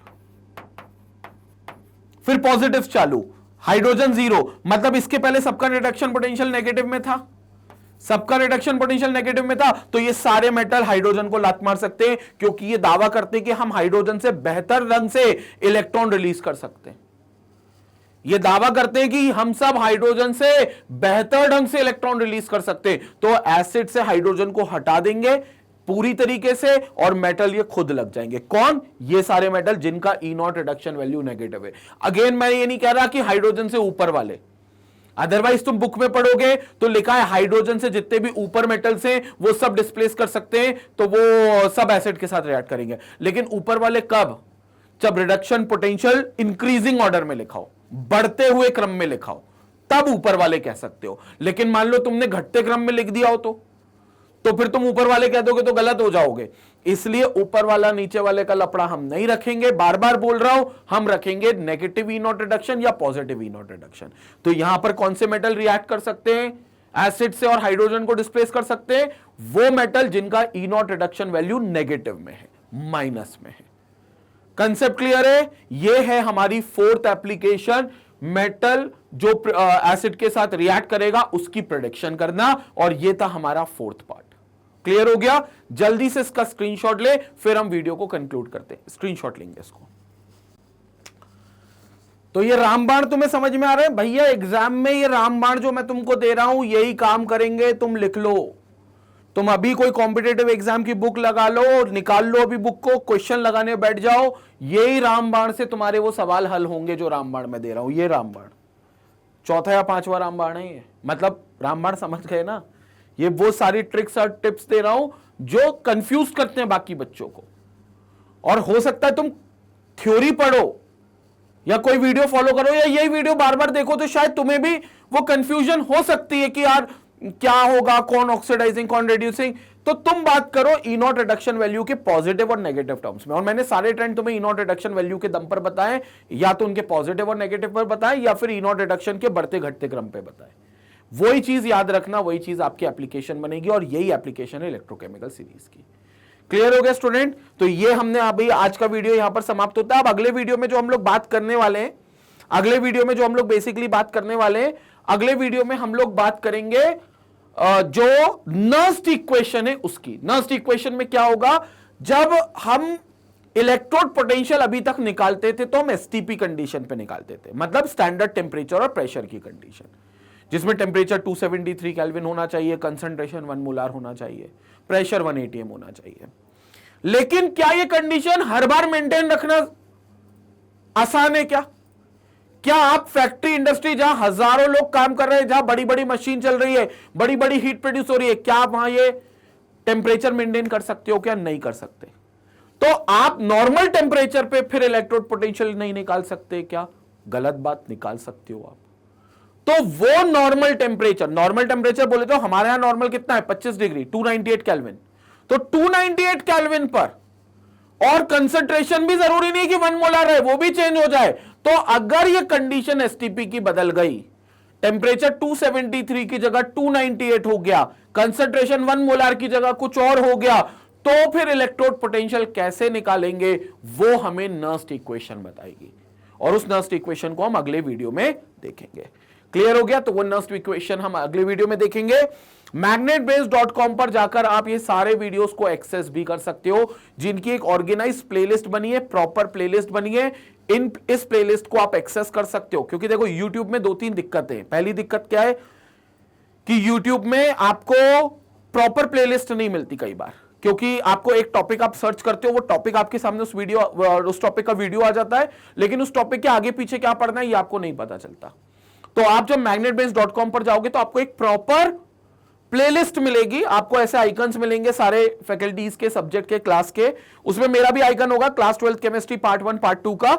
इस पर जैसे ही आप क्लिक करोगे तो ऐसा एक पेज ओपन होगा, और उसमें सारे चैप्टर वाइज ये ऐसे चैप्टर लिखे होंगे, चैप्टर वाइज वीडियोस बने होंगे। इस पर आप ये प्लस आइकन पर जैसे ही क्लिक करोगे तो प्लस आइकन पे क्लिक करते ही आपको क्या होगा, सारे टॉपिक्स उस चैप्टर के खुल जाएंगे। जैसे सॉलिड स्टेट का खोलोगे, इलेक्ट्रोकेमिस्ट्री का खोलोगे, तो सारे टॉपिक्स आपको मिल जाएंगे।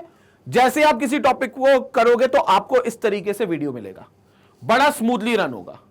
YouTube से दूसरा फायदा यहां पर क्या है कि YouTube पर जब आप वीडियो प्ले करते हो तो बीच में ऐड आती है, और वो ऐड कई बार इतनी बार आती है कि आप डिस्ट्रैक्ट हो जाते हो, फिर लगता है कि शुरू कहां से किए थे और किस वीडियो पे पहुंच गए, तो पूरा कबाड़ हो जाएगा फिर। तो इसलिए आपको अवॉइड करने के लिए आपको magnetbase.com पर आप वीडियो देखो, ताकि आपको ऐड परेशान ना करें, और फ्री है कंटेंट, पूरा फ्री है कंटेंट।